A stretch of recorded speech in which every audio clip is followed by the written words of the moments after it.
Okay, good afternoon, everybody. It is officially 1 o'clock, 1 p.m., 1300, depending on how you want to look at it, or what time zone you're in. Can we lock these down? My table's rolling. Anyway, I'll try not to lean on it. If I just roll out on the floor, you'll know it's not my fault. It's Denise's fault. So we're here today to have two question and answer periods. First with the Muchler-Bartram Bruhala project, and then second we'll be having the AAPC downtown project in for some question and answer. So we're going to introduce ourselves first, and then I'll ask you gentlemen to introduce yourselves again, and then we'll let you see if you have any opening remarks you want to throw at us before we go into questions. So let's start down there. Hi, I'm Michelle Turnberg of Fargo City Commission. Did they tell you had to sit that far away? I don't know, nobody seems to want to sit by me. Hoping for a fill-in. Tim Mahoney, Mayor of Fargo. Taylor Snelling, owner of Mezzaluna. Joe Reso, Greater Fargo Moorhead EDC. Denise Kolpak, City Commission. Charlie Johnson, Convention Committee Chair. Shirley Hughes, Visit Fargo Moorhead. Kate Ballstead, Southeast Education Cooperative. Kent Kolstad, President, Livewire. Emma McIntyre, Manager of Development at Folkways. Claire Hughes, Clubhouse Hotel and Suites. Dave Popcorn, City Commission. Before we get to you guys, I want to see if anybody's online. Is Jim Gilmore online? Maybe not. I know he's not in the office today. Shannon might call in. Shannon, are you there? Nobody's on. Okay, nobody's on. I'll stop asking. Okay, gentlemen, introduce yourselves. Tell us what you want us to hear first briefly, and then we'll get into questions. Okay. Kevin Bartram with MBA Architects in Bruhala. Rod Remark with GLG Architects.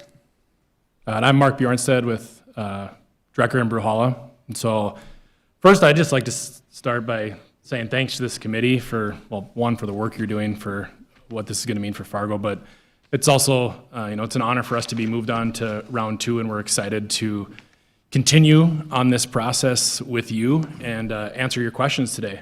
We don't have a formal presentation for you. We've received the list of questions that have been coming in quite recently. Yeah, I noticed that too. Yeah. But if you, do we want to start with that top of the list and just move through? Yeah, I've got them in front of me here, so we'll move. We can put them on the screen too, I think, for, yeah, that's coming, thank you. So the first question, the first topic is about site location. We'll go through these.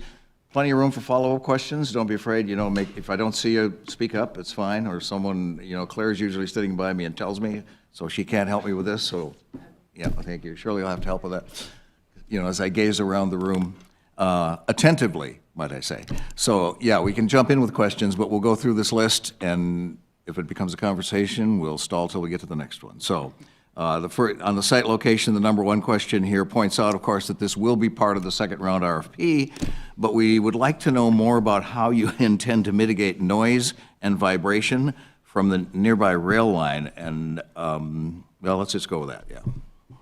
I mean, I'll jump in first and just say that we do have an acoustical engineer on the project, Eric Klein with Tenor Engineering. He's an acoustical engineer out of Seattle, Washington, that works on a lot of comparable projects, but also has been working with our team on all the projects that we've been doing in the region. So at the Plains Art Museum, on the Moorhead Community Center and Public Library, on the City Hall project, as we've just continued to advance design service across the board, acoustics and wellness in the facilities, whether it's office space or assembly space, is key.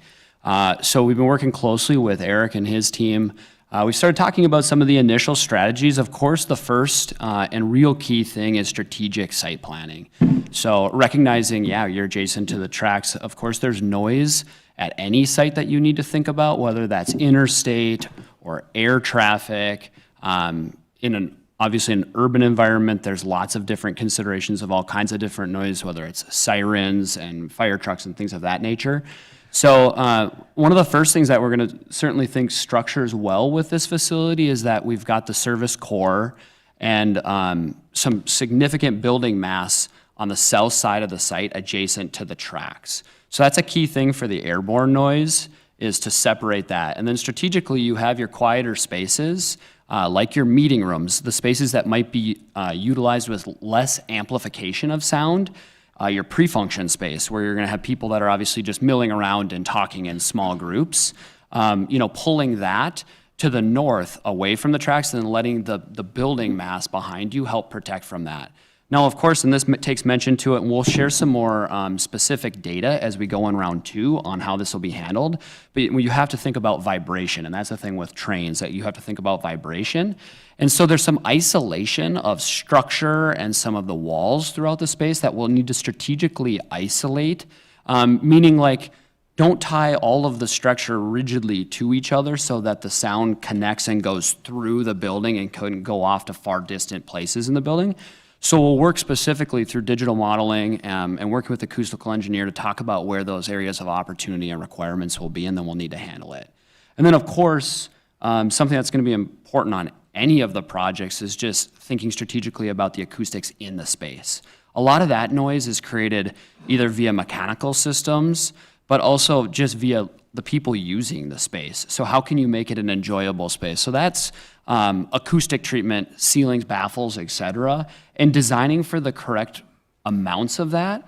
One thing that working closely with Eric on our projects has been an advantage to our clients is really dialing in the percentage of acoustic treatment that's needed and will provide a benefit. And also looking at the bigger picture strategies like the structural systems that help support the best acoustic opportunity.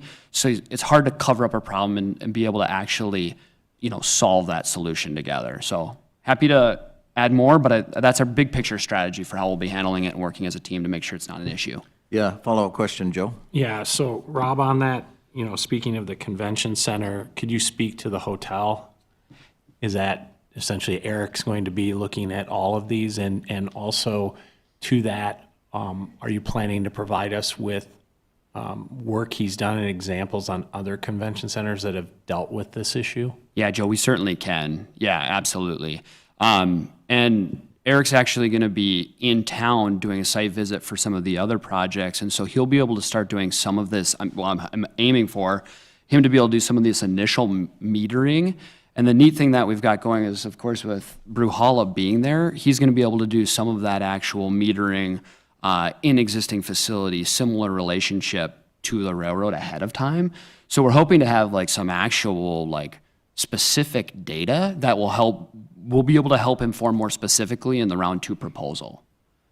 So, and yes, the hotel will be also part of that consideration, and the strategy of that running north-south is certainly to the advantage of the way that that'll be experienced from a sound perspective for the rooms themselves. I can let Kevin speak to this also, but as far as the hotel right now, from a general structure, it's also being anticipated that is a fairly robust, again, a higher quality hotel, probably not a wood frame facility, but also a precast sort of facility. So thinking a more robust structure than maybe some of the on-grade smaller hotels that are around the region as well. So looking at a larger, more commercial construction type for the hotel, which will tighter envelope, building envelope. So thinking more to the level of character of structure of the convention center, also for the hotel. So it doesn't feel like these are two different things. They're one big high-performing building together. Kevin, you have anything you want to add to that? No, we've probably kind of gone through this quite a bit, but I mean, we've dealt with it at Bruhala. We don't have any vibration issues there. My office is at the Ford Building downtown. It's much closer to the railroad tracks than this convention center is proposed, and we don't have any vibration in that. We don't have any sound issues in that building. It's all manageable. And it's kind of interesting that the railroad, our proximity to the railroad track gets so much more attention than if this hotel or convention center was by the interstate highway or by the airport. It just doesn't seem like, to us, we just have dealt with it. It's not a big deal, and it's very manageable. But to have the expertise of an acoustician involved, we feel very confident about them being able to calculate some things for us to help present to you as well. So it's not just a feel thing or anything like that. There'll be some detail to it. I've never heard the term acoustician before, so thank you, that's good. That was a hard word for me to say in Monday. I had to think about it when you said it. Yeah. What does he think? Oh, okay. I was going to ask you, but you kind of answered this question. You've already got the experience you have with Bruhala, and my question was going to be, you probably have already answered this, but did you learn something about building that with regard to the nearness of the railroad track, but you're saying it's fine. Is that what you're saying? It is, but we learned some things. I mean, we have some small details like where exhaust fans are located next to the track. It's, you know, sound kind of travels with those. Detailing those in a different way away from the tracks, it's pretty easy to solve, pretty easy to manage. We have operable windows there that are probably just by their nature are not quite as soundproof as fixed windows. So there's things like that that are lessons learned and that sort of thing at that property. All right, thanks. Anything more on that, or could we move in? Any questions more on that? Okay. So the second question is not unrelated. It says, does, excuse me, does your site meet all requirements for fire access via emergency vehicles and exits per occupant load? At the session you guys had yesterday with the city staff, I did pay attention to what the fire department representative said, which didn't go too far, but tell us about these things. Yeah, the and we can fire, get the more into fire that, access, yeah. we that was something our civil engineer was working on, and we were already involved in that before the meeting yesterday, and I think we had a solution for that. What we ended up doing is pulling the hotel back a little bit farther from the south property line, so that there's room for a fire truck to back into that area and get closer to the convention center. Once the truck gets to that point, there's certain limits. 225 feet, I think, is the number of hose length on each side. So with that on one side, the truck access on the other side, we're covering the back side of the building, and then of course we have access all around the building everywhere else. So by doing that, we also were able to open up the courtyard a little bit more and the access to the courtyard. We think that courtyard could be used for convention goers. You know, somebody who wants to bring in a skid steer loader or a car or a RV or something like that and put it on display in the courtyard. And we're also looking at making that possible along the face of the building, along the front of the building, along First Avenue. But to have a little bit better access to the courtyard for fire truck access really created an opportunity to do something else beneficial for the project. So, Kemper, can you pull up those plans again, please? yeah. We can show you a little bit about what we moved there and what Kevin's referencing.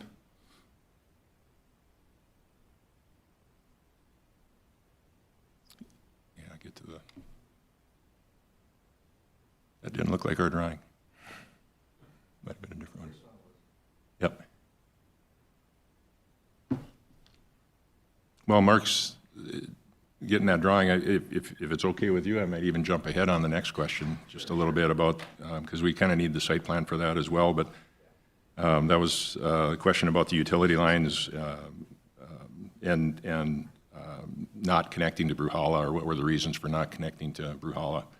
And I think really ultimately it does come down to primarily that storm sewer line that's underneath the site. It's it's two 6-foot diameter precast concrete storm drains that are underneath that site, and so they need a pretty good. And there's probably another drawing that blows it up a little bit. So there needs to be a pretty big easement to get to those lines in the future. So we've got to stay away from the easements that are in that area. The hardest part about it isn't necessarily that they're there, it's that they angle across the site. So to try to put a pretty substantial building there and to build over the top of them, we really can't build over the top of them. We could do a skyway or something like that, but to go and put any kind of building in that easement is not possible, or to build over the top of them. We also have a 30-foot easement on the west side of Bruhala that is for the railroad. It's a railroad easement. One more. There you go. You can see that diagonal line when it focuses here for that storm drain. And then, like I said, right next to Bruhala, there's a 30-foot easement that we need to stay away from. And honestly, the majority of our early planning centered on having the hotel right next to that 30-foot easement and connecting to Bruhala via Skyway. And as we started looking at it, we were kind of isolating Bruhala by putting the hotel right there. And when we went to a sketch that moved the hotel over on the other side of the storm drain, It created a parking lot for the hotel that can be shared with Bruhala and vice versa. And we get some dynamics there. Probably doesn't isolate Bruhala. It's still very, very noticeable, very strongly in its place. And then maybe one of the bigger features is that the hotel and the convention center are so totally connected. They're not connected by Skyway. They're connected on first floor. They're right there. And we have the two entrances with two smaller parking lots, one on each side, versus one great gigantic parking lot just on one side. We kind of make the experience a little bit better for everybody by everybody being closer to entrances and closer to the facilities where they want to go. We can connect Bruhala across the parking lot with a walkway, a nice landscaped walkway. We could cover it. I think there are some provisions where we could go over with a small walkway. We could go over that storm drain line if we wanted to in the future, but right now we're just planning on an outdoor walkway, landscaped walkway, connecting directly in front of Bruhala and right into Bruhala. There also is a cost element involved. If we put the hotel over there and had a Skyway connection, we had the expense of the Skyway, the expense of remodeling Bruhala, and as we get to some of the other questions, we really want to focus our costs on this building to maximize the building that we would provide overall. Did I miss anything or any questions on that? Anything more on that? We could go back to number 3 in that first one, since you got the thing up about the shared parking plan study during peak events. Someone asked about that.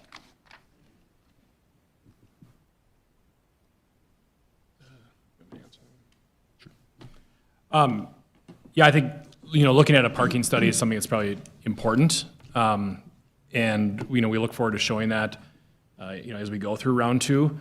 I think one of the important things to recognize that we've really learned on just how the Drecker facility and Bruhala work together, having a similar arrangement of kind of 2 separated parking lots. That wasn't intentional in that building. That was kind of required because one of those buildings already existed. But that's what gives us an incredible amount of flexibility across those 2 spaces. And I think we're going to see that same thing. We've used that experience into this plan as well, where giving the hotel its dedicated parking lot and then giving the convention center a dedicated parking lot, they can flux between each other, but that separation allows for, when you have multi-purpose events or, maybe multi-entity events going on, that flexibility is very important and something that we've seen the benefit in the current developments on this site, and we really like to keep that going into this plan as well. The question also included something about truck dock queuing and snow storage and snow removal and things like that. And for the convention center, on the west side of the convention center, we have that parking lot that has 2 entrances off First Avenue. So our thought is the eastmost entrance, trucks would enter in that area, they'd pull to the west, and they could back straight into the dock. When they're leaving, they just go around and go to the far west approach, and we have very, very good flow in that area.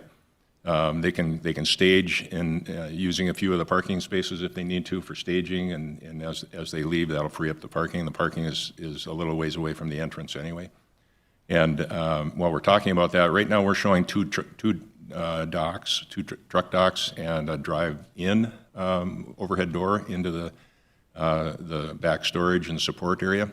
We also have an overhead door that goes directly into the exhibit hall. So if we had, say, an RV show or a boat show or something like that, or anything, even just driving pickups in or something like that, we can drive directly into that exhibit hall. We don't have to go down a ramp or in and around or anything. I was thinking of Livewire, not because Kent's here or anything, but I was thinking about they could literally drive their trucks in and go to whatever room that they're staging for an event or anything like that and drive out. And it can't be any more convenient than that. There's no extra handling or anything like that. So with that going right into the exhibit hall, we could eliminate the other drive-up access and we could end up with 4 docks if we wanted to. They could be varying heights for different trucks and trailers and things like that. So that's still a work in progress, but I think the flexibility is really there for that. The rest of that parking design, for buses, we show buses along the area. Sometimes at conferences you get on a bus for a bus tour or a building tour or something like that. Or Ubers or cabs or guest pickups or anything like that. We're thinking they could come in that west approach, loop around, and just leave right through there. So that the access is just very, very clean, very, very smooth on that side of the convention center. I'll add one thing to that too is, we built it into the facilities to design and accommodate trucks, but a lot of that also, I'd say the key to that is in the operations, how you logistically manage that. So that's already a part of what we do on this site. Drecker receives and sends out a dozen trucks every single day. It's not, we don't get 20 trucks in for one big event and then not see trucks every once in a while. It's every single day that we deal with this. So managing that on a site that has offices, has hotel guests, has events going on, we're already doing that. And something we feel very comfortable managing on the site as far as operations goes. Number 3 in the conceptual plan also talks about loading dock count, which you kind of referred to in the clearing heights and turn times. So I think you answered that, in case anybody has any other questions about that. Joe?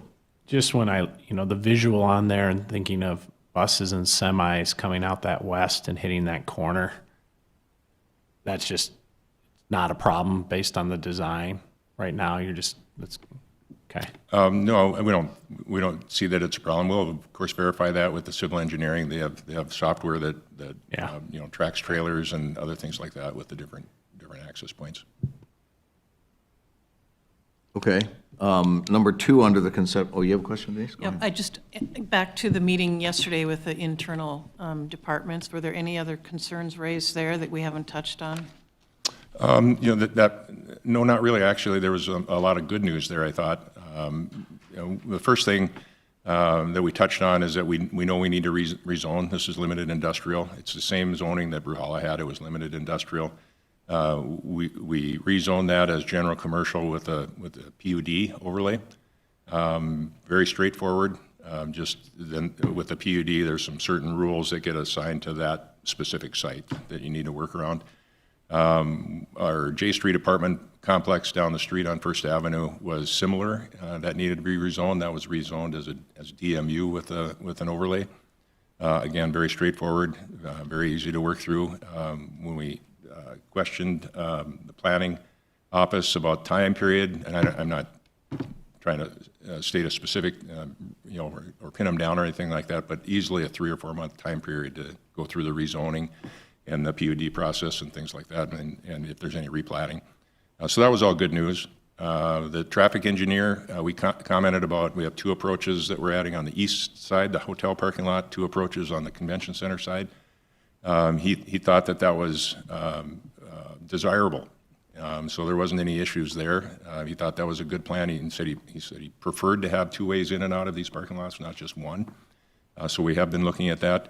The one thing we still don't have totally resolved, it's an easy resolution, it's a cost item, is the storm detention design. We don't know if we have enough green space for that. If we don't, then we have to have underground storage chambers for it. So it's an easy resolution, but the storage chambers are a little more expensive. So we just try to avoid those whenever we can, and we can work through that. There's also some opportunity that as we further explore that stormwater retention, and as our plans develop for the areas across the street, we can offload some of that stormwater to the other sites on there and recapture it. So there's a lot of opportunity just given the area of this site that we control. So if we want to maximize parking in the building on this site, there's options to keep that going. So yeah, it was, like Kevin said, it was all pretty good news.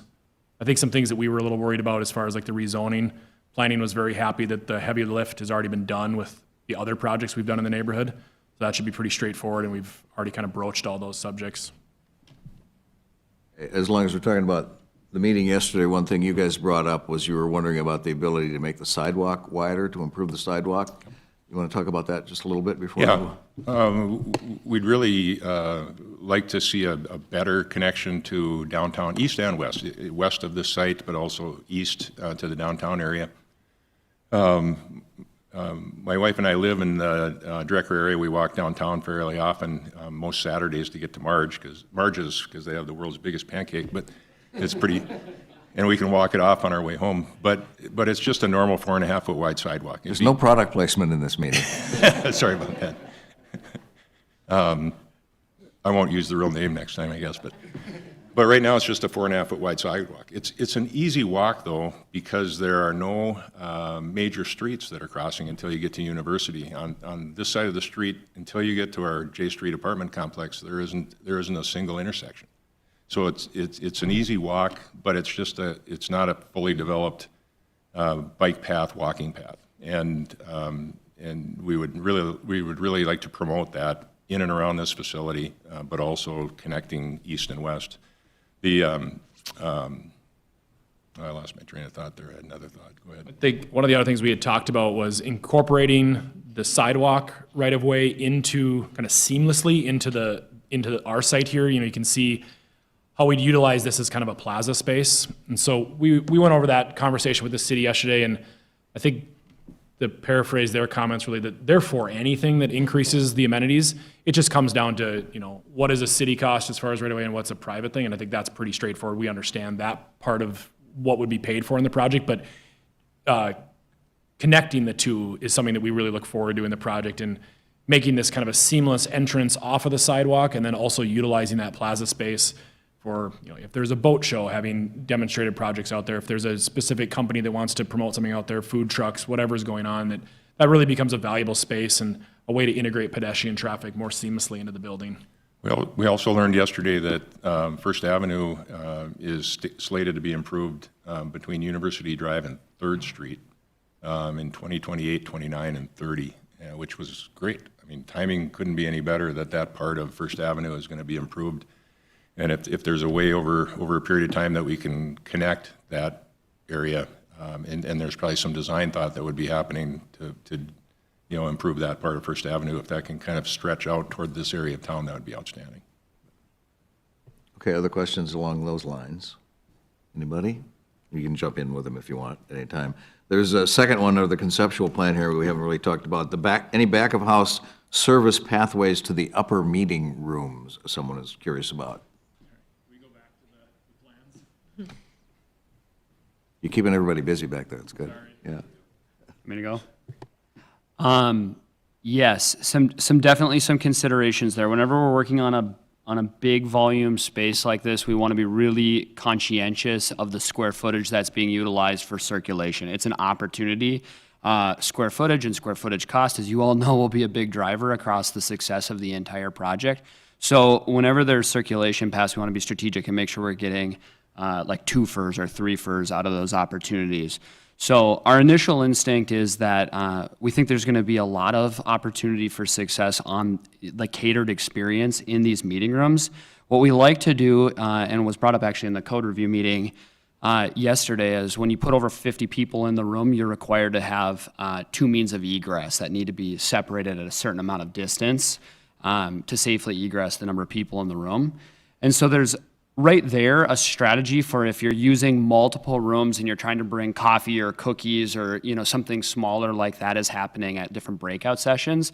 There's an opportunity to be strategic with your planning on where your presentation wall is in relationship to that supporting door and how you access in and out of the room, so that you're not bringing in that coffee and cookies in front of the presentation wall where somebody is presenting, of course. Now, when you start to open up those rooms to be able to create a space on the second level that supports 200, 250 people, and you start to open up rooms to create a larger room, then we look at a strategy flanking those rooms where you actually put in like a storage and like a catering space, back of house space that's along the back wall of that, and you bring people in to the doors through the middle, and you're able to use that room. So we can show that in diagrams in round 2, how that sort of operationally would work, but we would make it our initial goal to not add corridors that will add square footage, add cost, but also block the opportunity for natural light. So these rooms are very strategically located adjacent to the pre-function, so they can be very flexible, very accessible, support in and out traffic, but also very welcoming rooms in places that people want to spend their time and people want to have their meetings in. So anything else there? We'll diagram that a bit more though, to be able to show that specific kind of strategy from a planning standpoint. Okay, anything else on that, anybody? Maybe this is an okay time to, like, one thing I want to make sure we share is, you know, we're setting up a framework and a structure for really strategic planning. Of course, there's going to need to be work in a formal schematic design development phase to get into the weeds of specific user experience with the different groups, user group meetings, things of that nature, that always starts to dictate exactly what that catering experience starts to work and starts to look like. When you really start talking about, okay, on the calendar, we've got these meetings of these scales, this is how we're going to separate the room, okay, test it. So we do a lot of that as the project continues to advance and becomes real as well. So I think we've got a really good framework to be able to support that flexibility in this design. Yeah, right, and we understand that a lot of this is going to get detailed out in the next round, so we're just asking questions. Development team, anything else on that the first two? Have entities involved across development and operations changed, been added, or removed at this point in time? There's been no changes to our development team or the operations team. Is there something more you're looking for on that, or? That's what it was. I didn't Sure. write that one. Okay. So if there's more detail somebody wants on that. Nothing on our bench has changed. You haven't changed your team, basically? No. Okay. I think that's basically the question. I think we're adding to it with Well, with more included. experts and things. It says like that. added or removed. So, No, I mean yeah, yeah. just with as the Based on the design questions? stuff. Yeah. No, nothing in the development team. Gotcha. So the next question then is, with being close to the downtown core, do you have thoughts on shuttle plans, specifically during the winter months? Yeah, I think that's something that's really important to think about. I mean, really with any site, and we look at that as something that's really customized to the event that's happening. If it's whether that's a private corporate event that's happening in there, they might want to coordinate their own, and we deal with that with a private partner. If it's a large-scale community event that's taking on the convention space, that maybe is where we rely with partnerships with Metro Area Transit or something with the Downtown Community Partnership. There's just a lot of ways to do that and how it works. But we see some seamless ways in how we're working in busing and Uber pickups and stuff into the site, and then quickly being able to move people between downtown or really any other amenities in Fargo. I think that's something that's really key to that overall guest experience, and something that really falls on the operations team to work that into the planning and the execution that we do. Yeah, and obviously that's something that if you're working with Visit Fargo Moorhead, there's a lot of coordination on that with regard to the booking of it and planning of shuttles. My experience when I worked there was that we did a lot of that sort of stuff. So, I mean, there'd be a lot of coordination. It wouldn't just fall on you necessarily for that one. Anything? Mayor? How would you coordinate working with the Visitors Bureau? Would there be a role for them in your setup? They say we want this type of experience and your team comes up with that experience, or how do you see the partnership between them? Yeah, I think that's a deep and important partnership. Something that honestly we really look forward to. We've had the privilege of working with the Visitors Bureau on many different types of events. Whether we're a small amenity booking in the hotel or whether we're a host to something and kind of everything in between. So we have a lot of respect and admiration for that organization, and I think that they're really a major player at the table. It's a joint effort with the same goal to achieve a successful result for the community. We don't look at this as something that's going to benefit this site, something that we're benefiting, looking at a benefit to Visit Fargo Moorhead. I think it's that we all have an aligned goal and that we work towards that together as a team. That's really how we orient things inside of our company is alignment. I think that's the key. We don't see this as sometimes we pick up the phone and call Visit Fargo Moorhead, sometimes we handle it on ourselves. I see this as a deep, ongoing, probably fairly integrated relationship. Some of the groups had like national groups that came in and kind of presented to us, and the concern would be, you have enough expertise with them as well to attract the things we need to keep it a profitable center. What's your thought on that, Mark? Do you think Sure. you have enough experience with what you've done with Brawley? So, I'd say that if the committee or the commission, wishes that we engage a management firm, a national management firm, that's something that we can certainly look at. The reason that we're proposing it otherwise right now is we don't think it's necessary in the plan. I think one of the differentiators between us really is that this is what we do, and it hasn't been to this scale yet, but scale is not an issue for us. We've we're experts in scaling. I think we're experts in building the teams that do this stuff as well. That it comes down to that long-term goal. And so at Bruhala, even before the convention center came around, one of our 10-year goals is to make Fargo-Moorhead a major destination across the region. That's things that we work at every level of our company. It's something that excites us and that we find partners and collaborators in the community to achieve that goal. You put the convention center into our book, and that's just a game changer on what we're able to do, that our team has already bought in and aligned on doing this.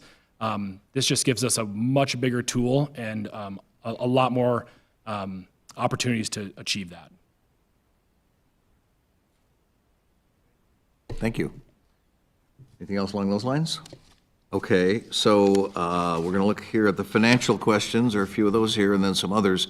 What financial incentives are being sought to complete building of the convention center? That is to say, over and above the lodging tax, which is the basic item. The financial incentives that we would be looking for are really two elements, and one is for the project and one is for the city. The first is a TIF for the hotel. We have a TIF for Bruhala. I think it's a critical piece of the puzzle to help during those first few ramp-up years. I think everybody is that we've seen so far, all the information we've seen is that it's a 5-year ramp-up before stabilizing. What we probably experienced at Bruhala was a quicker ramp-up than that, probably a 2 to 3 year ramp-up, but it's still a ramp-up. And the TIF is critical for that, to be able to help deal with the issues in those early years. The second part is a TIF district, and we're heavily promoting this because we think that in our site and this area of town, the entire strip of First Avenue North, it's ripe for redevelopment. And the TIF district is the city's tool. That's not a tool for us, but we're happy to contribute to it by promoting more development, and hopefully more development just follows this project and the other projects that have already happened up and down First Avenue. But we would really like to see a TIF district. What we're also promoting utilizing the TIF district for the reserves that are coming out of the lodging tax right now. I think that, I don't remember the exact numbers, but it was something that $8 to $10 million was projected to be collected from the lodging tax in the format that's being proposed right now for reserves. We think a TIF district could be 10 or 20 times that amount. It's potentially unlimited compared to the dollars that are coming up there. That TIF district could be used as a reserve for this building, any remodeling or additions that would happen over the next however many years. We think it also could be the start of a way to fund a performing arts center across the street, which we would start to consider that an addition to this building as well, not a unique standalone building. It would be unique, but it wouldn't be standalone. It'd be connected, and there's synergies between the two properties. We'd love to see a performing arts center across the street, and I think it would benefit the convention center. It would benefit the hotel. It would benefit Bruhala, and all of those would benefit the performing arts center. So that's a key piece of our proposal. We also want another piece of it is that we were and are proposing that we would be responsible for any losses, even during the ramp-up years. We're responsible for the losses. So there's about $600,000 right now that's being budgeted for losses and reserves out of that lodging tax. And our proposal in Part 2 is going to be to utilize that to build a bigger building, to do. The more building we can build today, the better for everybody. It's going to provide more opportunities for events. It's going to provide more opportunities for success. It's going to be way cheaper than building 2/3 of a building now and 1/3 of a building 15 years from now. That 15 years from now, that 1/3 of a building might cost twice what this first building cost. We're seeing that with some of the numbers at the Fargo Dome. So our proposal in detail as part of Phase 2 is going to be to maximize the building that we can build right now and to maximize the benefits of that lodging tax. We have a consultant that we're adding to the team that specializes in bond financing, and we hope that will help show what we're conceptualizing in a little bit more detail. We don't have that ready today, but we'll be working on it over the next months. to do that. So that's the two pieces that we're looking for. Okay. The TIF for the hotel and TIF district for the whole, however big it is. I mean, that's part of the city's decision and the commission decision on whether to do that, and if so, how big to do it. This isn't a unique idea. You're already doing it with Second Street, TIF district up and down Second Street, and we're thinking that that's a great tool. We think it could also benefit this area. It also, maybe those funds could be utilized for the bike path that we're talking about. I guess that would be an incentive too that we're talking about. But. Joe? So on that, Kevin, just for clarity, the first TIF is really sort of to support the private development with the hotel. Right. All the others would be for infrastructure or public facilities is what we're hearing. Right. Okay. Are you thinking in terms of like having the TIF, there's quite a bit of land that you, I believe, think could be redeveloped across the street from there and down the street? Is that what you're looking at for the expansion of that? Yeah, exactly. I mean, there's been a lot of development up and down First Avenue already. I mentioned our J Street apartment project. Right next to it, Telwell moved into a new building that was Meineke Johnson's old office building. Jesse Craig has done some buildings in and around that area. The whole rail yard complex where rail yard offices, Empower Gym, Drecker are located. The Bruhala site, all of those. There's sites across the street from us and down the way from us that are just ready to be developed without a lot of expense to buy and tear down and expense that you would normally associate with the heart of downtown Fargo. Expenses. They're a little less expensive to remodel and they're ready to go. So. Okay, we've got about 15 minutes left. Let's, Mayor, go ahead. Charlie, you keep ignoring me. Recently, the That's why county I have came some out. others for that, yeah. The county came out with some recommendations on TIFs running 5 years. And we know that when we did the lights, I think the West Fargo did that for 25 years.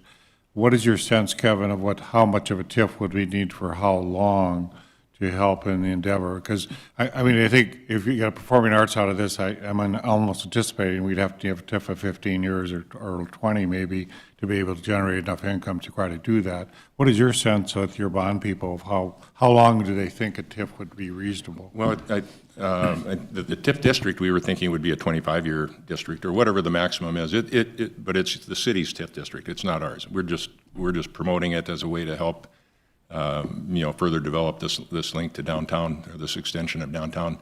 A 10-year TIF on the hotel, I think, would be adequate. And if it's not 100%, if the county's not part of it the last 5 years, we're kind of able to work with that on other projects. I don't see why we wouldn't be able to work with it here too.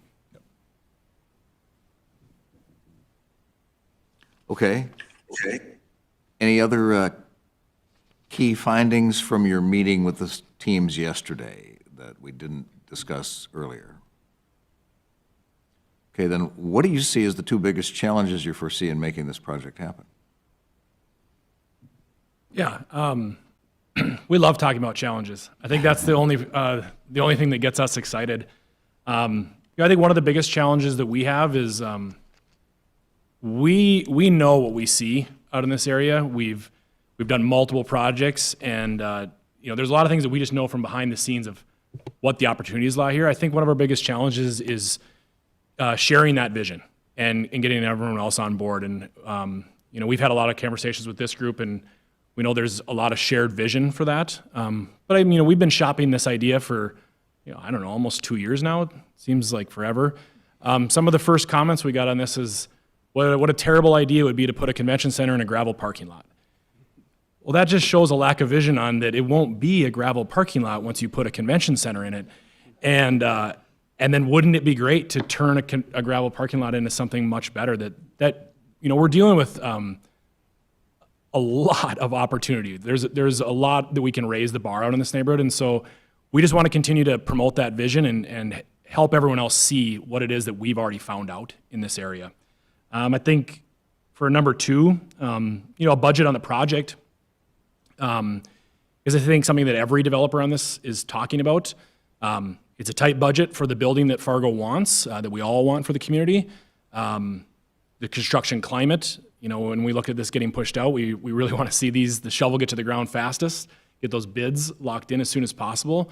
But we also come away from that with some confidence that the uniqueness that this site proposes provides the most benefit to the entire community as far as the ability to set up that TIF district, shovel-ready project, and the opportunities that come around with the rest of the neighborhood.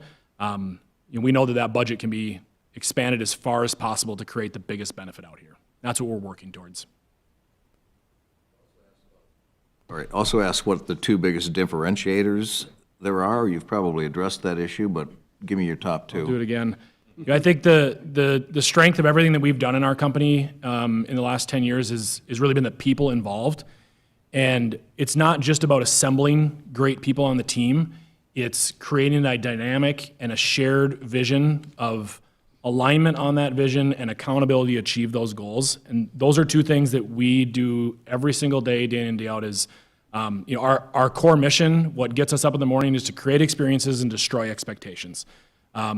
That aligns everything for our team members and what they do. And so when we look at this project, our team is chomping at the bit to be able to roll this into our goals, to get down to the work on this. And our people are really one of our biggest strengths. The next strength that we really feel on this project is the neighborhood and the building. We love this neighborhood. We see the potential for it. There's so many cool things we can do in making this arts, entertainment district that stretches downtown further west. And when we look at the building, on this site and with the funding mechanisms that we're looking at,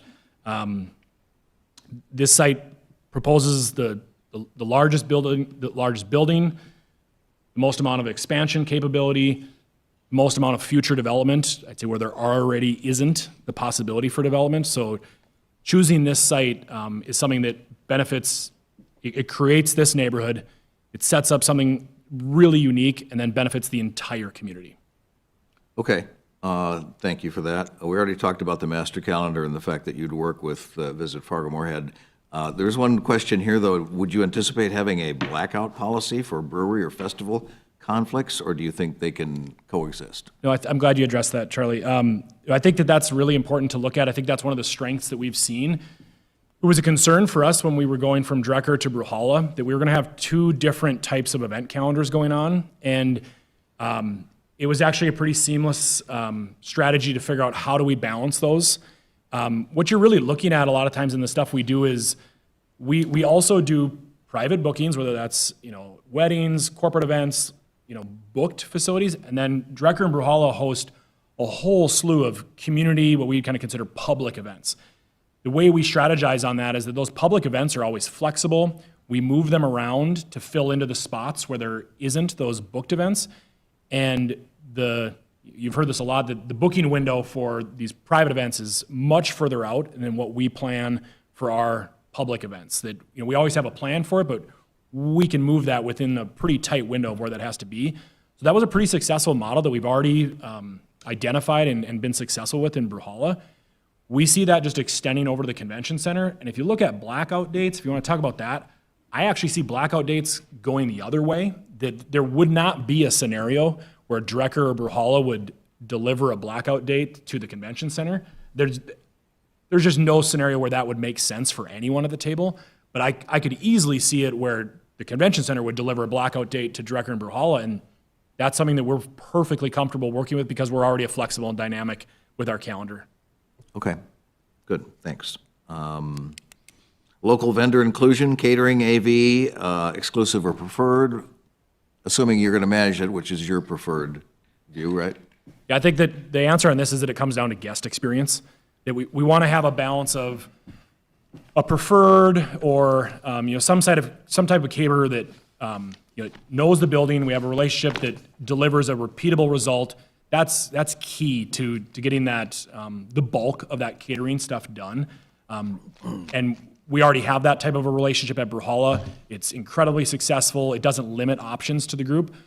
But I think the added piece to that is that as we're bringing in people to provide a Fargo-based experience or something unique, we absolutely want to have the ability to bring in some of those smaller vendors for key accents and things like that. And so we would never structure anything in the plan that would prohibit that.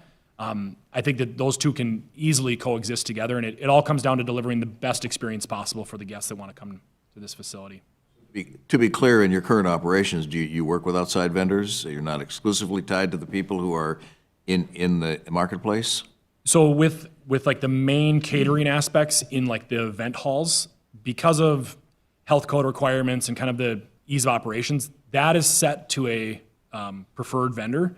But any of the accessory catering that goes into that, if that's the late night snacks, if it's even bar aspects, you can bring in, oyster shucking bar, like all kinds of unique things. Those can all be added on and worked into that as well. And we also work with the market vendors to do smaller catering ideas that provide really cool experiences to the different guests. And so it hasn't really ever come up that that's been a prohibitant in the process. It's always been a way to provide a better experience and more options to a group.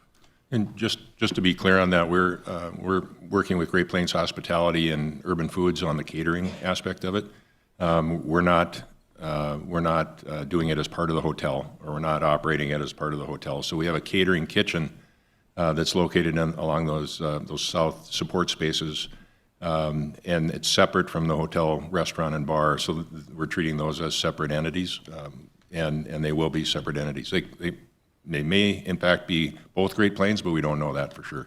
But Great Plains Hospitality will be doing our catering, and they do the vast majority of the catering in Fargo-Moorhead, and we're happy to have them on our team. Okay. Shirley or Mallory, got any follow-up questions on that? No? Okay. Okay. Keep turning my mic off. Anybody else? I mean, I feel like we kind of touched on the last one. I mean, how do you believe your sales and marketing team strategy will stand apart? I feel like, Mark, you kind of answered that. So, other questions from the committee?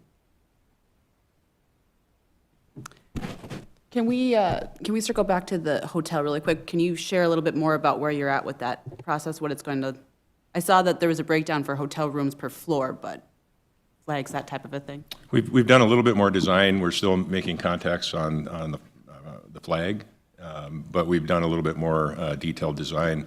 It's a 6-story building with the number of floors. The restaurant bar right now is a first floor restaurant bar with really, really good identity off the street. What we're trying to do with that restaurant bar is to make sure that it can stand on its own, that it's not totally relying on the convention or the hotel to do well. We want people anywhere in the area to feel like they can come to that restaurant and bar very openly and not have to be a guest at the hotel. So that's going to be a very prominent location in the front. Beyond that, we have some work to do. We don't have all the answers, but we're making steady progress on that. Okay. Anything else? All right. Thank you, gentlemen. We appreciate your time and your diligence in this project. And after we get through with these question and answer periods, we're going to try to get that RFP out in November, the second round, so we can get after it. So, Well, thank you all for the time today and the great questions. We look forward to keeping this process moving. All right. We're going to take like a 5 or 6 minute break here before our next group comes up. So let's make it 7 minutes, and we'll be back.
Okay, we're going to get started. Thank you, folks, for coming to be with us. We're in the second of four question and answer periods. Oh, only two today. Don't worry. I don't think we need to introduce the committee again. I think you know all who we are. But we would like you guys to introduce yourselves. Give us a little overview, because we know you have some things to explain to us, and then we'll go into a list of questions that we have here and whatever questions come up. Sound good to the committee? Okay, Mike, Okay. take it away. Sure, I'll start. Mike Almendinger with the Kilborn Group. I'm Bill Baxley with Gensler Design Architect. Rich Schlegel, McGough Construction. Yeah. Want me to do that again? Oh, wow. That's all right. I'm Bill Baxley. I'm a design architect with Gensler. And again, Rich Schlegel, McGough Construction. Alan Dostrick from EAPC. Laura Bowles with Confluence Landscape Architects. Go ahead. Okay, very good. Well, I'm going to just kick off quick framework and then ask Alan to talk about the layout plan. As you know, we presented a plan that was in the southeast corner of this city quad and in that parking lot, and it was linked to the Civic Center with the Skyway. We listened to all the presentations and the feedback from the committee through your different debates and preparations for the evaluations, and we heard a number of feedback points through that process. So that caused the design team to do what they do best, come together and think about like, all right, well, what are the solutions going to be for some of these challenges? I'd say one of the leading ones was the First Avenue loading docks. The team here has worked on a lot of projects where they load off of the street, but we heard some, negativity around that one, and that was a tough one to solve. We heard some concerns about the sewer pipe going through the property, and we heard some concerns about the library parking as well. So as a result of looking through all of those, and at the same time getting more information about the Civic Center itself, we had a chance to walk through it in every room of the Civic Center that had places lower level in a lot of the areas, and received the drawings for the Civic Center. It came to the design team's conclusion that there are real opportunities to reimagine the Civic Center the way it is and achieve a really awesome project. So we're excited to talk through that today and then open it up for questions right after. Any initial questions for Mike? No, I think we all understand you're pivoting from the southeast corner to the Civic Center site, and your intention is to use the bones, basically, the structure of the Civic Center, and then go from there. So that's where you pick up, right? That's correct. Alan? Yep. Everybody got that? Okay. Well, I'm going to talk about this basically from north to south. The north end of the Civic Center is really pretty much intact. The back of the house, loading and those sort of things are staying the same. But a thing that's really important to understand is we're taking the stadia seating and the sloped components out. So we're using the box, the proper box, and that becomes the big part of our exhibit hall. And there's a real financial advantage of doing that. But taking the stage basically and using that as shipping and loading loadout area and keeping everything on one level for that sort of back of the house component. As we move further south, of course, the large blue box in the middle is the outline of the current Civic Center. That's not big enough to accomplish everything on the program, so we would have to do an addition to the south and expand that space. And then also we're taking a look at putting sort of an L on this, or a little flagship that becomes the ballroom. Now, all of those lines could be partitions and could be separated areas, so you could have multifunction things happening. And again, we located in the orange part the kitchen on that first floor so we could serve ballroom and exhibit space. So that everything in the back of the house works really well to serve the functions. And then as we come forward, the yellow areas are really quite intriguing in terms of what they can do in terms of providing a real presence off 4th Street and really a nice presence and a real nice overlook on the Civic Lawn. So as we move south, we put more capital, if you will, more the nicer spaces, the signature spaces, the spaces that you take a postcard from. They're further to the south, and they take advantage of the amenities that are there, namely the green space. So that's, I mean, that's kind of the concept in a nutshell. The purple box are the breakout rooms, and so that sort of pedestrian, people active area is all on the south side, and really taking advantage of those amenities of the site and really getting the best out of the site in terms of what that green space can contribute. Well, with that, then I could show you some initial renderings that the team put together as well. If Bill or Alan, you want to talk about these. Yeah, I think I think what was important for us, if we're going to be on this site, is that access in from Second. And I think that's got to do a lot of work for us. This is the city's room, and to be able to put this wonderful space looking towards the river, it sort of frames, we brought a model today too. I hope you can get a chance and look at that, because you really see all the way through the building, City Hall's at the end. So it's a way to sort of tie the campus together visually. It's south-facing, so we have a lot of nice light in there. And our ability to kind of pull the skyway through on the second level allows us to get some meeting rooms up on the top floor, meeting rooms on the ground floor, some real diversification in terms of use, all participating in this big room. And then for big events, the ballroom especially, can share in the sort of grandeur of that wonderful space and looking back out on the civic campus and towards the river. There's the backside. Yeah. That's the ballroom there, right? I That's think right. one of the things that we're interested in, and the model will help, hopefully we'll get some questions around that, is this relationship to City Hall. I think when we moved here, it gets kind of cozy with that building, and we want to make sure that it's both supportive, provides a wonderful backdrop, and I think some of the things we're studying in the model we can get into a little bit later, but really sort of setting up a beautiful backdrop for that building so it's actually re-seen in a new light as well with this new building. Can you, just to make sure, I want you to orient us on this. It looks to me like this will be the part looking south over the lawn, because that's City Hall I see in the background there? That's correct. So Yeah. this we'd be kind of looking at it from the corner of the green space looking north. So can you go back to those other two and make sure we understand? So the one with the sign, so this is from Second Street? That's Or Second Third- Avenue. Yeah. Fourth. This is okay. Fourth here. Fourth, right? Yeah. Fourth Street, yeah, okay. Yep, so you're on Second Avenue and Fourth Street. So City Hall would be behind this on the other side? That's correct. And the library would be to the right? Okay. Correct. I just want to make sure everybody knew. And with the idea, Charlie, that you'll be able to see through that glazing all the way to City Hall. Okay. I'm happy to Vanna White the model for you at any time. Just let me know. I'll come do that. Are you offering yourself? Just the model. Just the model. So a little Okay. bit of the architectural language that's being used here. Obviously, we're at infancy in terms of developing glazing and systems and so forth, but the geometry of some of the glazing is really taking off on one of the original bridges that crossed the Red River. So there's some historical context, there's some learning abilities when we do this, a structure like this, so we can kind of get into the culture of the Red River. Okay. Do you have So more you that- want to share? So that completes our update.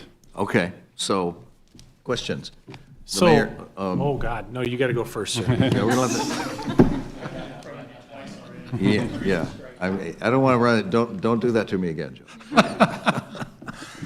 So when we looked at the study a few years ago about performing arts, Dave and I were on it, and we looked at to either tear down the Civic Center or rebuild the Civic Center at one time. And surprisingly, at that time, the price tag was $50 million either way. We looked at either tearing it down and rebuilding. Granted, a performing arts would be different than a convention center. Given the constraints of your budget, I mean, is there a way of doing this for $40 million? Because you're adding, it's beautiful, it's a beautiful space, I'm not arguing any of that. But are we going to be a little budget constrained with the amount of, quote, in a sense, rehab of the building and then conversion to convention center? Well, I would say that we feel way more confident about this project meeting budget, compared to a standalone. So, Oliver with McGough is in the room as well, so he could probably speak to that in a little more detail. They have run some initial cost estimates on this, but utilizing that existing Civic Center box of 25,000 square feet, if you estimate that at $500 a square foot to build new, that's $12 million. I'm not saying we're saving $12 million because there's a lot of work that needs to go into it, but it definitely, we believe that this is absolutely fiscally possible to meet the budget. Yeah, if I could just, I think you're converting, different from a performing arts center, this is going to a basic shell box. So I think we're utilizing all the best structure, the roof, the framework that's there. So its conversion's a lot easier. It's going to be fiscally smart. Joe? So how did this not end up being the first proposal then? Seriously, I mean. Yeah, I mean, I can tell you, we looked at the overall site and, again, we recognize this group doesn't have ownership of any of this land or the Civic Center. Without knowing what the city's intention was for the Civic Center, we didn't know that. So there was a lot of momentum around having a Riverview on the first plan, and we thought that was a really strong approach, and connecting it with the Skyway was a strong approach. But I think taking the feedback and looking at, some of the constraints that were offered, this is where we came up with. And we learned more about the Civic Center too. Yeah, we did a pretty significant walkthrough of the Civic Center, and the bones of the Civic Center, the structure is in really good shape as a building goes. Very, really no settlement, no issues with the structure at all. Obviously, systems need to be upgraded, and they would be. You'd normally be putting a lot of money in there for maintenance to improve those. Well, we'll start over and have all new systems. Commissioner? A couple of things. So it's the existing Skyway would be, remain? Is that what would be used, the existing? That's right.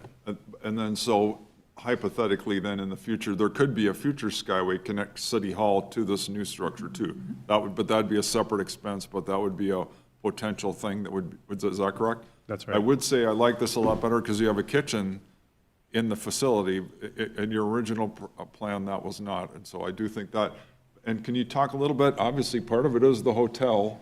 Can you talk a little bit more about how that will go? Sure. So, I would say we have it's one of the questions that we have for you is the importance of adding hotels to downtown Fargo. Right now, there's 275 hotels. We know that there's, you have rooms. We know that there are, there's the potential to add rooms to the existing, Radisson Tower. And there's another project in downtown Fargo that's considering another 60 rooms as well. And I think I can share that that's the, Randy and Warren with the Old Broadway have a project in mind over in that location as well that they've shared publicly in the past. Those are, our general question is, what does the community, what does CVB think about having more rooms in the community? 275 rooms attached to the Skyway seems to meet the needs of the convention center. But Are you included, when you say that, I'm sorry, you're not including the proposed 75-room Moxie that you talked about before? I mean, right now, today, we have 150 in the Radisson and 125 in the Jasper. So we have 275 rooms attached by Skyway. There is the potential to do additional rooms in the Radisson, another 70 rooms of a different flag in the Radisson. Since I'm, I'll get back to you in a second. Since I'm retired, I should probably defer to Shirley and Mallory, and I'll let them follow up after Dave talks, but I still sort of think it would be okay to have those extra 75 rooms. Okay. Because one of the things, we anticipate that this project, wherever it goes, is going to create additional demand. That's the whole point of building the convention center. I mean, we intend to bring more people to town. So a project that, I'd like to see it include some more hotel rooms. 75 is great. I think that'd be great, but it would help create more compression. It helps create more compression to the other hotels, which is part of what we're after here. We want to lift the whole community economically with spending all over the community. So, Dave, you go ahead, and then I'll come back to Shirley. Just one more follow-up, and this is for a future meeting, the expandability issue. To just talk about what is your vision for the potential expandability, because that's one of the things that we're concerned about. And to me, it's a little bit, that's landlocked a little bit, but if, just for the future, what your vision would be. Thanks. Well, the question when you talk about expansion, and that was a question we had prepared that we wanted to place at your feet, is what does the expansion, what's that look like? What is the parts you're looking, just overall? Are you looking at ballroom? Are you looking at breakout rooms? Are you looking at exhibition space. What's your priorities for expansion? That will determine where and what would happen to this, but certainly we can make those things work. Can I go back to the hotel, and then I want to talk about expansion with Mallory as well? Many times with meeting planners, there's certain requirements of numbers of rooms that are in a certain location, proximity to the convention center and to that space. So when you're bringing 1,000, 1,500, maybe 2,000 people, whatever it might be, you need enough rooms in a certain proximity in order to even be qualified for those RFPs. So that's one thing. I think the other thing is it's not going to be the only thing that will be servicing the downtown area or the city is the convention center. There's other things that happen all year long, as you guys know. And so that's the mix of it. And to Charlie's point also, adding things and hopefully other development wherever this convention center goes. So part of it is just what meeting planners need for this facility to qualify for the event that's going to happen. So I just wanted to add it, and I don't know if Mallory, is that what you're going to say? Yeah. Okay. Expansion, RFPs we've already seen that we'd like to look at need sometimes 50, 60, 75,000 foot of space that we talked about before. That's just a box that we can do multiple things with. So for expansion for us is just to be able to do more with more people in those spaces, which attracts different types of conventions and events to the city that we can go from the region, from the state, nationally and internationally. So that's expansion, is that it just brings, again, makes that canvas a lot bigger. Attached would be ideal, but it doesn't mean that it couldn't be close or something like that. But that's the goal, is eventually we want to be able to bring larger groups. Mallory, did you want to add anything to that? And Shirley made a good point about, the hotels downtown are pretty busy already. So, that we anticipate that, the whole demand for hotel rooms is in flux for all sorts of different reasons. Right now, we have our problems with our Canadians and other travel, but there's still pretty strong demand in this community for hotels. We've held up pretty well. We don't have the highs and lows. So there is robust demand downtown most of the time. So I think an extra 75 rooms would go a long way toward helping that, and then you see what else comes along, Yeah. And I appreciate that there's a possibility of another hotel down Broadway, but that's still a possibility. So, Right. Well, I guess what we would like to do is, learn a little bit more about we understand the demand, but learn more about I'd say the wants of CVB. We understand a lot of your board members are hotel owners in town, and is the intention of this to have, to spread out, there's more visitors coming to Fargo, so you're creating that demand for the rest of the hotels. But if the desire is to have more rooms in downtown Fargo, the Radisson, the police station, the health building location, somebody's going to build a hotel if there's demand in this location. And there's a lot of surface parking lots and land adjacent. I think that's true. I think that's absolutely true. It'll create more demand. But then the other aspect to this is, and I know nobody needs to be reminded of this, but this is supposed to be a public-private partnership. And so the private part is basically the hotel, correct? So, there should be some skin in that game over and above. I've looked at all the proposals that way. I'm not just singling you out on this. Yeah. So I think that's something that the committee is interested in seeing, and I think the 75 rooms would be a part and parcel of that. That looks to me like a private part of a public-private partnership. And I'm just going to add, going back to the logistics, yes, we would love to be able to bring in a citywide where we do a convention that actually fills up downtown, but also fills up other hotels that require shuttles and all those other things. But again, coming down to what you need from meeting, I'm sorry, looking at you as a meeting planner, oftentimes just to have in close proximity, speakers, VIPs, vendors, all those things that you need close, just alone, more or less than your attendees. So think about that from a scale perspective as well. And yes, there's going to be people staying maybe at Claire's Hotel or other hotels along the way when we bring these people to town, even from this event or two events, if we have two at the same time. And then again, overflow of those folks that maybe wanted to stay here, but they're going to go elsewhere. So I think it's really down to when you see what an RFP needs in the local vicinity, and they're not all the same, right? but that's what we're trying to maximize the opportunity of with this. And again, oftentimes, I'm new to this role, but I've had friends that have called me already going, oh, you're back. Let's talk about this event I want to bring. Oh, you don't have a convention center yet? Working on it. Call me when you do, and we need this. A hotel that's attached, or at least right there and with this. So just, again, part of how the business works. And bear in mind, also, part of the RFP said, we didn't really want something more than 200 rooms added to the mix. We talked about, like, what did we say, 150 to 180 is what the RFP said. So the 75 would be, that's acceptable to me, and I think that's great. But I do think we're going to need more rooms. We do have times when it's hard, when there are major events in town. What if we wanted to have a convention in town, God forbid, at the same time as USA Wrestling? That would be a challenge. So we would definitely, there are times when we really need more hotel rooms. Not every day, but there is demand that exists going on. Okay, well, maybe I would just, I'll just emphasize, we have the ability to do more hotels as a part of this project if that is a need. So I want to make sure I'm being clear about that. Yeah. And just highlight also, the Radisson is a part of this, of the operations of, with the existing 150 rooms already. Yeah. Joe?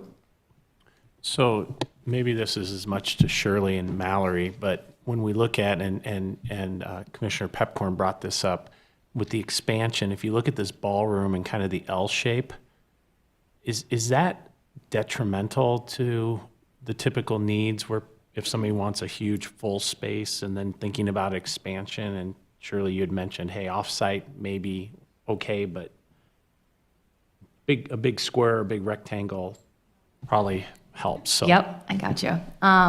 Yeah, this setup is maybe, I wouldn't say ideal.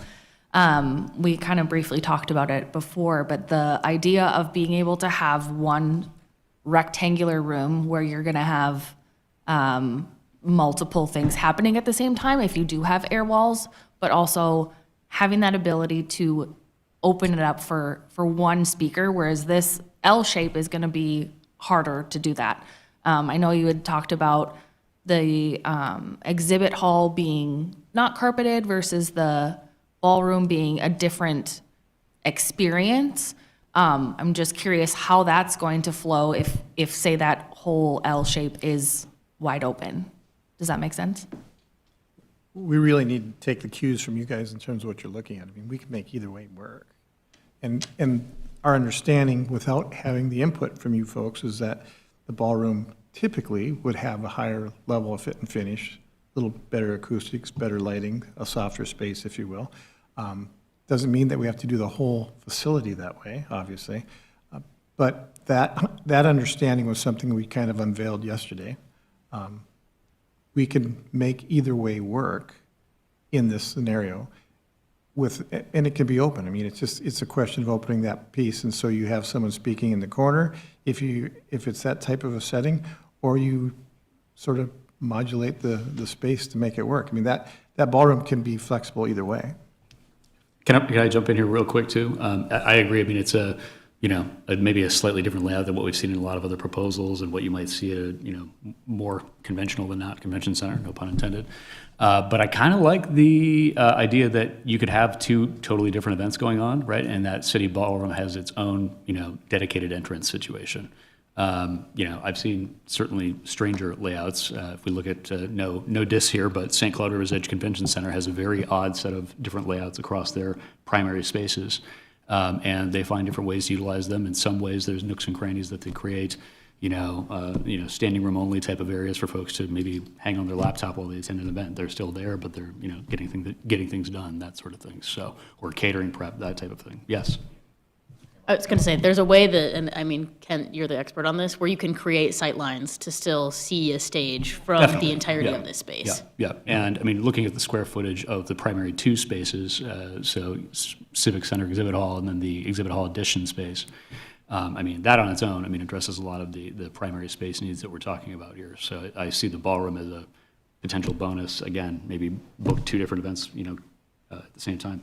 Joe? So leaving things where they are, if you were looking at an expansion, can you push the exhibit hall addition where your cursor's on and add, not phase one, but phase two, and add further to the south, and then because of what you have with meeting and pre-function, isn't as intense probably of a construction. Right. I'm just, There's I mean, a lot of because you got a configuration. road there, and I don't know what that is, the gray. There's a sidewalk, like pushing down into the civic lawn. This component could certainly slide over and be contiguous off the ballroom. And you could hold this open for expansion so that you're not throwing new dollars after good dollars you just spent. So we could do that expansion pretty easily. It's a question of how much is the civic lawn, how much of that do we need to take up to make that a meaningful addition? As far as, the configuration goes, I see Em, I'll be right with you. I mean, I think this potentially works. It kind of depends on where you put the air walls, because you could have, you could go this way, or you could go this way, you could go this way and still have a decent exhibit space up on top being to the north. So, I mean, I think it's better than if they were separated. I was just going to ask Laura, what unique advantages do you see to this site versus the previous one in the City Hall parking lot?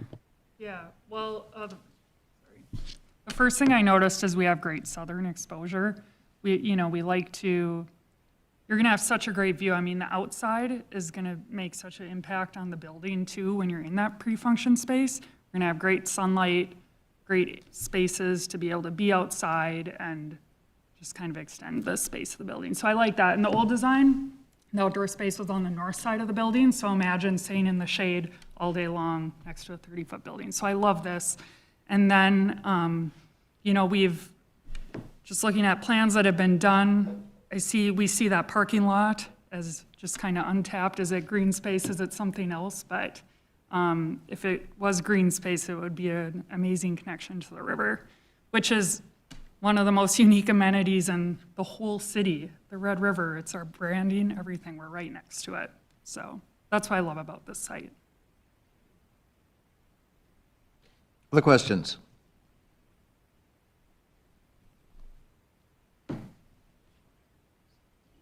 Oh, yeah, okay. I Hey, can go- Charlie? Sure, yeah, I can go through those, yeah. Can I add one thing that, since we were talking about the hotel before, and the question came up about proximity, adjacency. I basically, earlier this week, walked from the edge of the Radisson Blu lobby, took a right down the Skyway, and made it to inside what we would call the exhibit hall, about where the old City Hall offices were before you moved.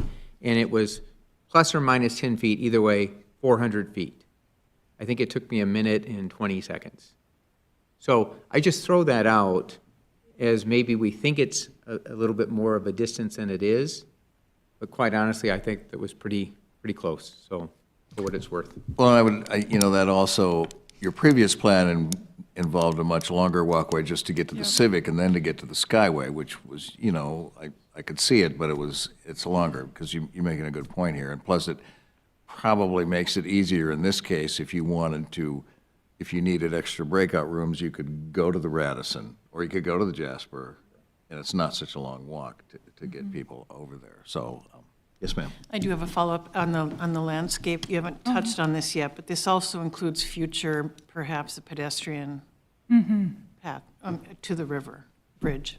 Yeah, that's the goal. And that's been kind of identified in previous city plans too, yeah. Let's see what's written down in the questions. Oh, David, go ahead. Just one more. So the parking, can you just talk a little bit about that?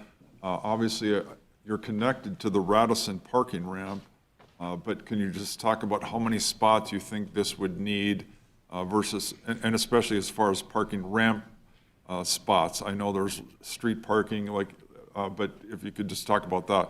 The other thing that we've looked at is expanding the Radisson ramp.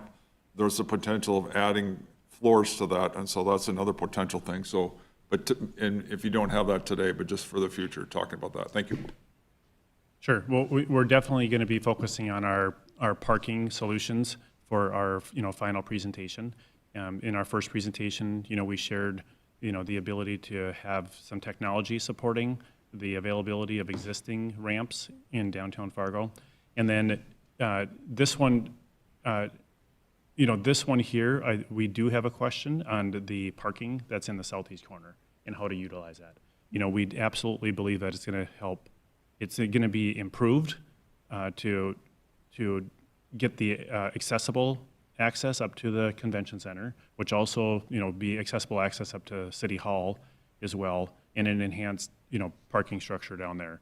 We don't know how many spots are going to be wanted. We're flexible. I guess we're saying we're flexible on what that looks like. And there will be library needs there as well. One more, and then I'll stop. Sorry, Charlie, for adding on. We're here to ask questions. But the Civic Center is owned by the city of Fargo, and so my question is, what is your plan? Is this something where this part of the financing is this lot is given to you? Or to me, how is that going to be valued as far as part of this package? So that's, go ahead, Mike. Sure, yeah, I can talk to that. This is, from our perspective on this, this is a city-owned convention center. So this team is coming to the city with a solution on building out the structure. It's on your land. This is where we believe that this is a very, again, fiscal responsible option for the city's, entire portfolio of buildings that you're managing. This building right now is not utilized. It costs money to operate each year, and there's either a cost to demo it or there's going to be a significant cost to enhance it. Something has to be done. And we think that this is a great solution because we don't have to tear it down, right? So, there's a sustainable factor of not tearing down an old building. The new mechanical system that's in this budget will solve that problem. So we're utilizing, existing infrastructure that the city owns long-term. So we're not asking for ownership in this building. All right, I apologize. I said it was one more. I'm adding one more. And if I Charlie? Go ahead, Dave. With the previous one, we talked, they talked about the tax incentives, and so just talk about what you have envisioned for that. There's already one in place in that area, but just how you would use that. Thank you. Sure. So from our understanding, there's a riverfront TIF in place right now that the city is in control of. So this project that we're presenting would not be utilizing that TIF, the riverfront TIF, and we would not be proposing, or we would not need a TIF, in the surrounding blocks to, have the budget to build this project as we're proposing. We think that's a positive for the city because then all the new surrounding projects, will be on the city, will be to the city's benefit in the future. So you don't see anticipating any kind of TIF or any other tax, even just to add like 75 rooms? You don't have, the building is already there. You're not anticipating asking for a TIF in this case? Well, so I'm focused on this project right here, okay? So maybe I would say for the 75 rooms, I don't know if there's a TIF need for the 75 rooms on the Radisson, on the Radisson expansion. TBD? Yes, that's correct, on the rooms. Yeah, we'd have to know at some point. Yeah. That would have to be part of this, the We will second have round. that at our final presentation. Mayor? Just to be clear, sometimes the TIF can be utilized for public good. So in theoretically, if we wanted to increase the beauty of the area or put a pedestrian bridge or do those types of things, TIF money, quote, could be used for that. In fact, I think it might be also helpful on the parking ramp if we had to utilize some of it for that to expand that parking ramp. But most of our TIF money, which now is going to generate $1 to $2 million a year, it's up to that point, could be utilized to enhance the area. But it does make it better for us if you're saying, hey, we're not using it, any of it for the convention center, because then that frees that up for other elements. But the public needs to understand that TIF money has been tagged in many ways. Mid-America Steel, what are we going to do with that to get rid of the environmental concerns? And then the plaza, what are we going to do with the plaza as time goes on? So I like the idea, want to use some of that, but also bear in mind the commissioners have had presented to us by Jim Gilmore 8 or 9 projects that we've all seen that may be used for, so. Charlie, if I can finish one last comment go on the ahead. Civic Center. We had asked staff after our tour, received the plans, their input. I believe the number was $250,000 to $500,000 is the cost of operating that facility today, that we would hopefully be able to maximize and upgrade that. So that is a cost that is hitting the city every year for a facility that's not used. You mean annual operating cost? Correct. Okay, thanks. We started talking about financials. The only other question there is, I think we already know this, what financial elements remain open-ended? I guess we've kind of seen that, you know, with or without a solution. So we've talked about that a little bit. One of the questions we had, are there any key findings from your meeting yesterday with city teams? But I think we all kind of agree that meeting was a little premature, probably based on the plan. But was there something that jumped out at you from that meeting that you'd like to bring to our attention? No, nothing nothing new. And I think it's a result of the Civic Center is there as a, you know, as a use that's similar to a convention center. I mean, our proposal is much different, of course, but there's already a utilization of the Civic Center. Is it fair to assume you've started communicating with the library about this stuff too? Is that? Yes, Yeah. yes. Okay, good. We did have a meeting with the library this week. Excellent, okay. I'm trying to, some of these things we probably already answered. Do you meet all the requirements for fire access via emergency vehicles? I think we've come to that. I mean, it's pretty much the same. The attendee drop-off, drive-up would be mostly there on 4th Street then, right? Yeah. There would be two options for that. We envision bus drop-off, and, you know, and van drop-off, and other drop-off along 4th Street. So that can happen, you know, right along this area. And then we also would envision an enhanced drop-off right over in this location as well. Okay. Yeah, how are attendees protected from the weather? Well, they probably wouldn't, you know, again, TBD for outdoor stuff, covered stuff. Charlie, if we could go back to the question about emergency vehicles and fire access. Sure. So now that the moving the loading dock from First Avenue up to the north side of this building, knowing that that's, you know, can be a very busy area. I know it was mentioned that that is the only emergency access to City Hall, whereas that's also the driveway for that the apartment buildings and access to the north side of City Hall. Have you considered any other alternatives to the loading dock access? We don't have that. We don't have that solution figured out yet from yesterday's meeting, but we do understand that that's something we'll work on. Okay, thanks. Okay, I think a lot of the stuff's been dealt with.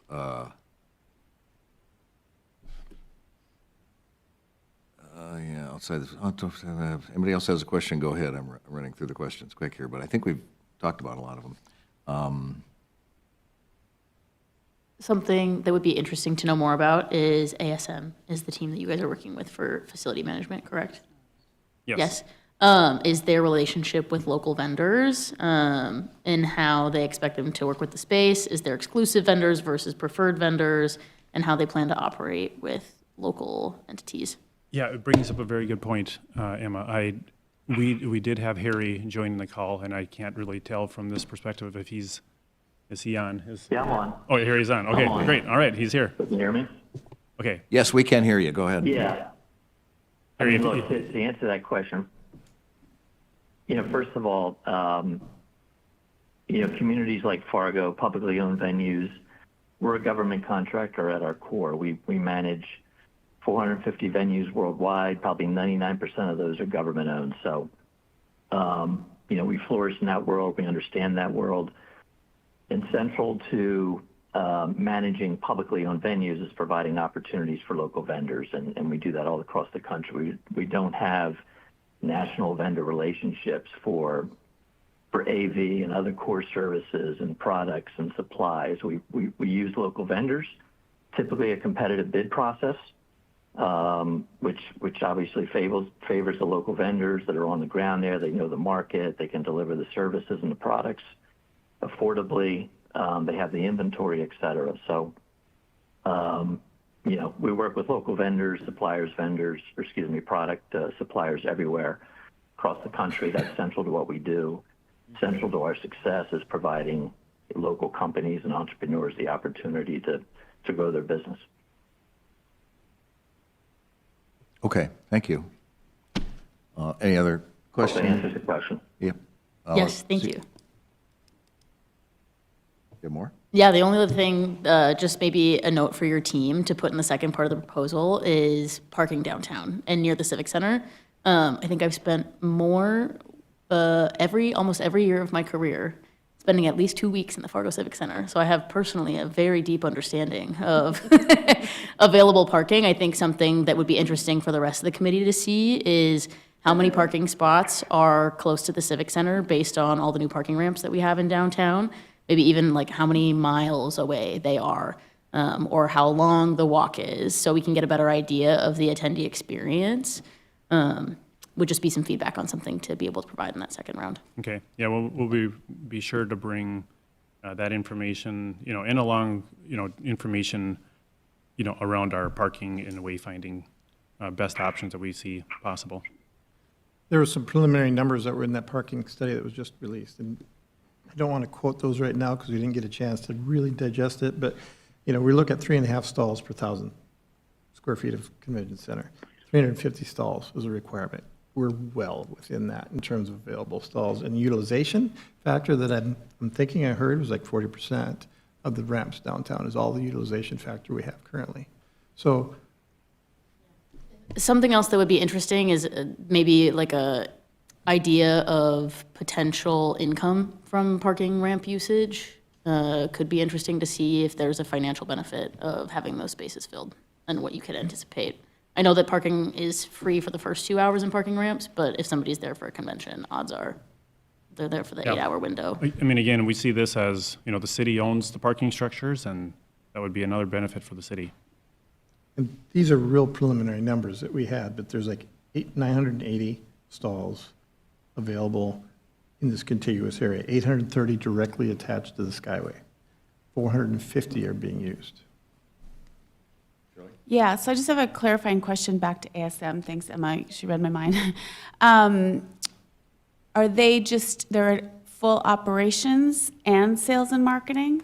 Is that the envision with them, or they are just operations, and then how do they work typically with Visit Fargo Moorhead on something like this from a booking, marketing, sales, et cetera? If you don't have all those answers now, that's fine, but definitely want to have that addressed in the next segment.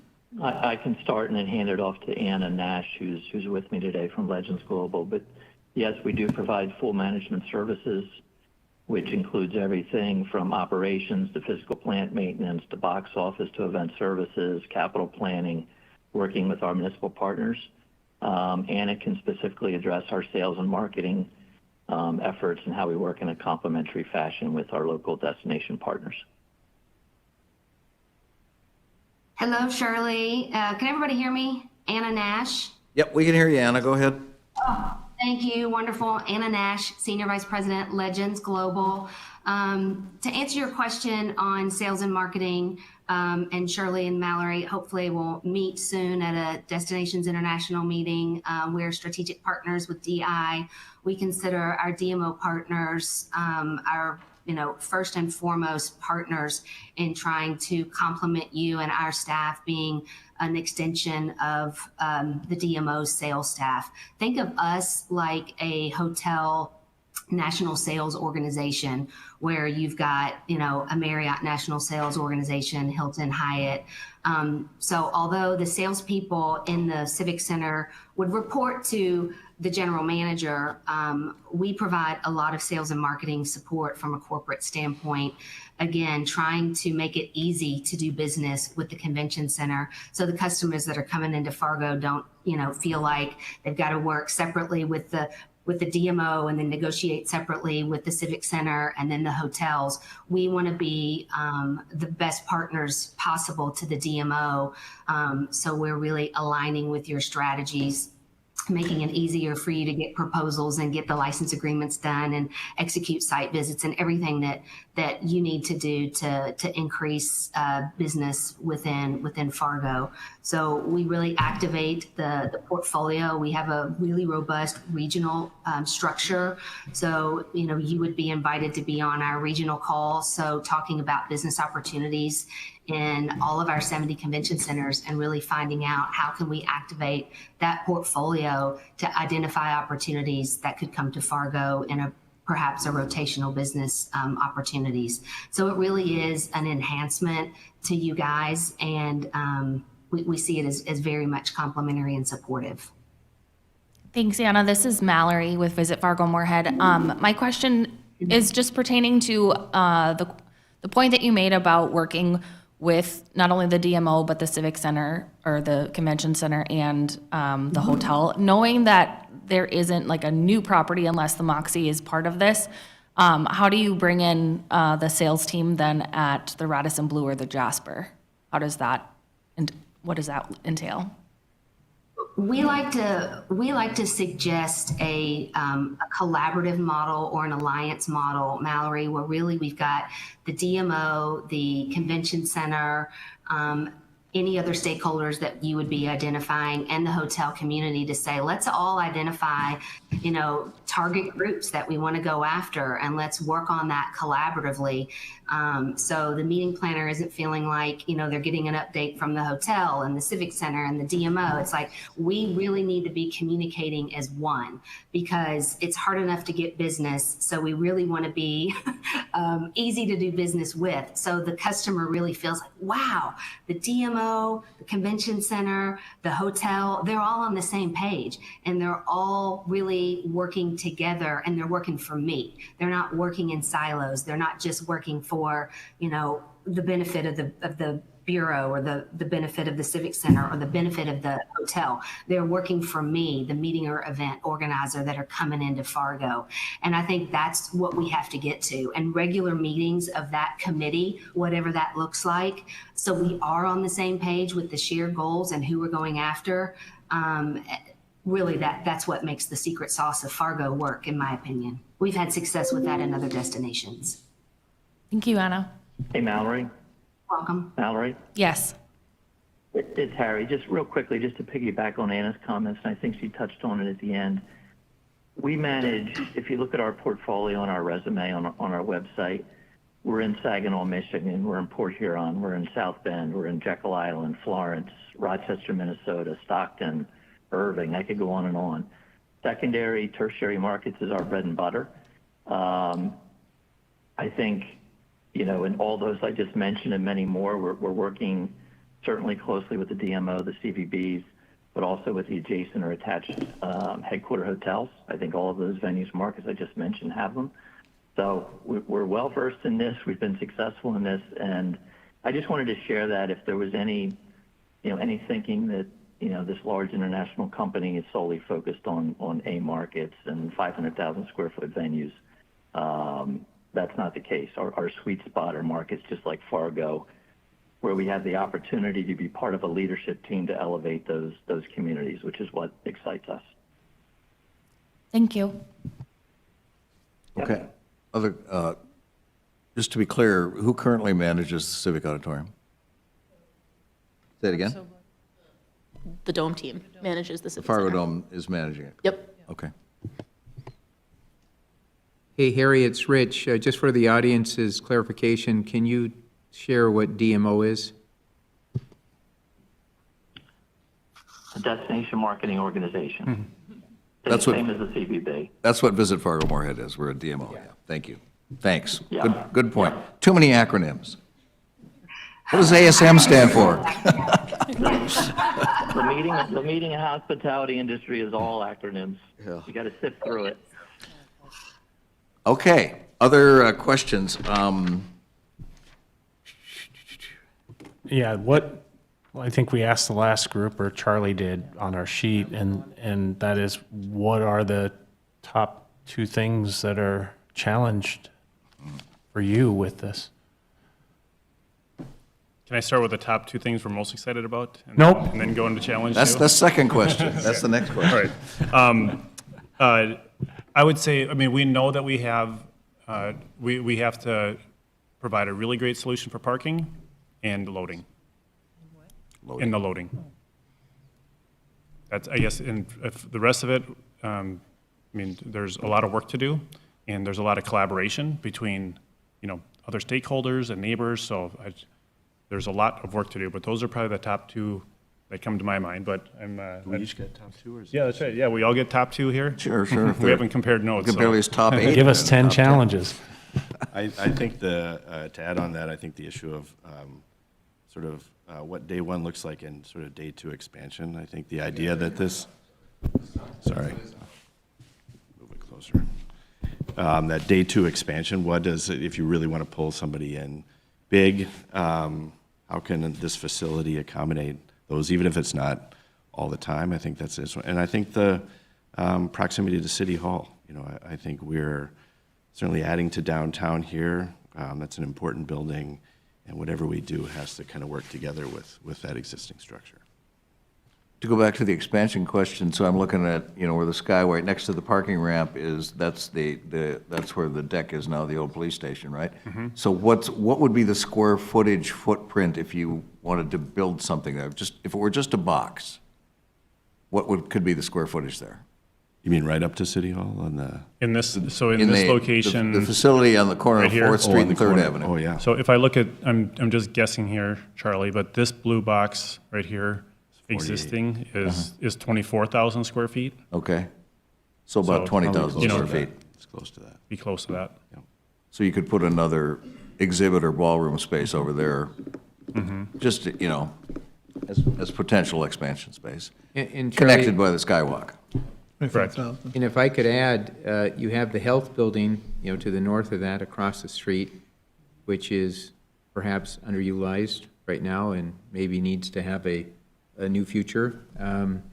That could potentially have connectivity to the future plans.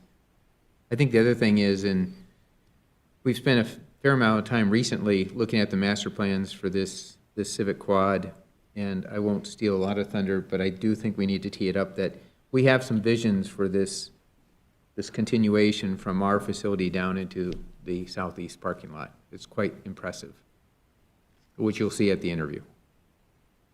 Okay. So can you share your strengths now? Our strengths? Yeah.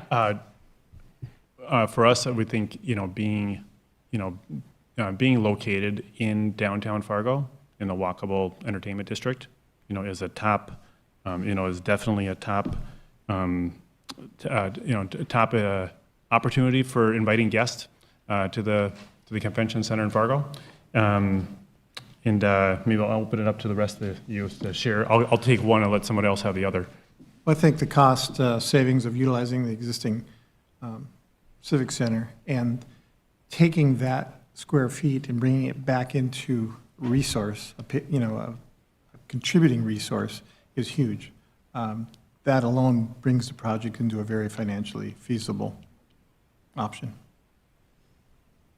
Yeah, I think having the chance to contribute to the sort of civic iconography, the ability of this space to not only be inward-looking, I mean, these exhibit halls and things are typically very inward-looking. And this one has a chance to be both inward and outward-looking. I can imagine some amazing outdoor gatherings in the lawn out in front of this, which really drives, when people come to visit Fargo for an exhibit, a convention hall, I think we're trying to sell the whole city. And so I think this multiple experiences that we can get out of this location and how the building sponsors those is really exciting. And I'll just add one last thing. I go back 20 years ago when I came to this community, and maybe it was lassoed or recruited into the Planning Commission, ended up being vice chair, and have witnessed and experienced, maybe my name's on some of these studies, but the city and the community has invested a lot of money into downtown. And the vision that people have been working on for now a decade, if not more, this is a step, I think, in the right direction. I really do. And this downtown venue, this quad, is going to be something to be proud of. I really believe that, and will be an attraction. So. Okay, we're about out of time. Thank you very much. We appreciate the work that's gone into this from you and all of the 4 finalists, and we'll hear from the other 2 next week, and then we will we'll move forward. Thank you, guys. All right, thank you, Charlie, and we'd like to just, I think Tim was. okay. I just wanted to see the model. Okay. And I would just say, on behalf of the team here, we're very excited, and thank you for having the opportunity to be in round 2. No, you bet. Thank you. Committee will be doing this again next week with the other 2, and then we are intending to have, remind me the date of the city commission meeting, November 10th? It's the one we're after? We want to be on the agenda for that. Is Kemper still sitting back there? I can't see behind me. Okay, we want to be on that agenda, and we hopefully will have time next week to finalize our approval of the RFP. All right, we're adjourned.